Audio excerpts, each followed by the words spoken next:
Si Governor Gwen Garcia may klaro sa iyang mga rason sa iyang pagsuspenso sa operation sa quarry operation sa syudad sa Naga o sa lungsod sa San Fernando. Gipahunong ni Governor Gwen Garcia sod sa 30 ka adlaw ang mga quarry operation samtang ang kagamhanan sa lalawigan sa Sugbo nagpadayon sa usa ka environmental review o risk assessment mga suking tigaminaw. Gusto ang gobernadora nga masiguro ang kaluwasan sa mga tao nga nagpuyo dool sa quarry site hinungdan nga iya kining gipahunong ang operation tungod kay di siya gusto nga masubli ang nahitabo niadto pagka September 20, 2018 nga diin 78 ka buok ang nangamatay. 78 ka buok kinabuhi ang nangamatay ug daghan pa ang nangamising tungod sa lapad kayo nga landslide diha sa sitio Sindulan, barangay Tinaan, Dakbayan sa Naga tungod sa nagpadayon nga quarry operation mga suking tigaminaw. Kahinumduman nga si Governor Gwen Garcia nag-issue og cease and desist order CDO niadto pagka Pebrero 10 karong tuiga batok sa Apuland and Quarry Corporation mga kabombo.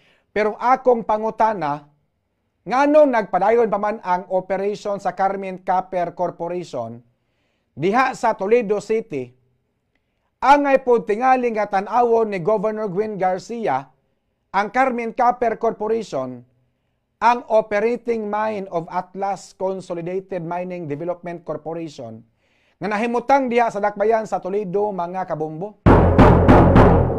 Nakasulod man ko diha sa una og kausa sa Carmen Copper. Ako nakita nga nagusbat yun og maayo ang bukid. Ngilo kayo tan-awon oy. Malimbawot akong malibo nga magtan-aw sa bukid nga nabangag. Lawom kayo ang bangag. Ang gidak-on sa mga heavy equipment nga naa sa ubos gabahin, mura naglamigas ang gidak-on gumikan sa kalawom sa bukid nga gikubkob mga suking tigaminaw sud sa taas nga panahon.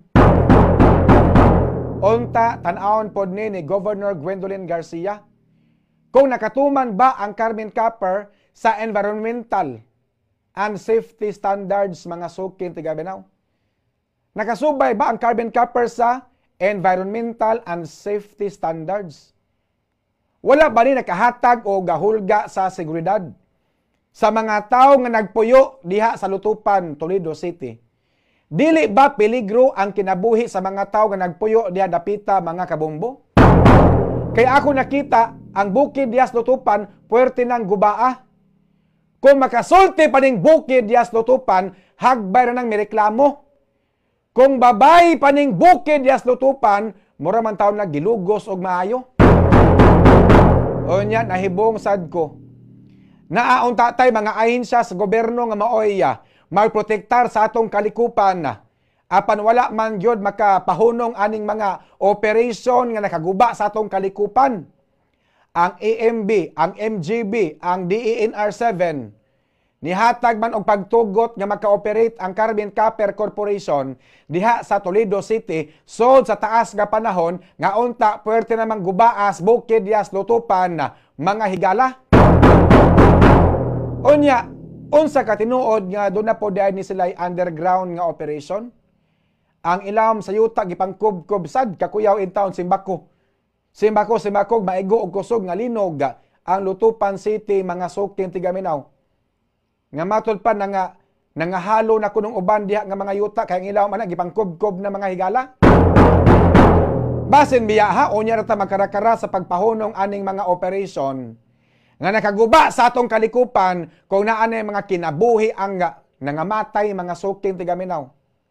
Kay kung ako'y pasultihon, mas grabe maning kadaot sa bukid nga gihimo nga operation sa Carmen Copper. Tanawang barangay Lutupan. Nga diha nagkubkub og yuta gikan sa bukid ang Carmen Copper mga suking tigaminaw.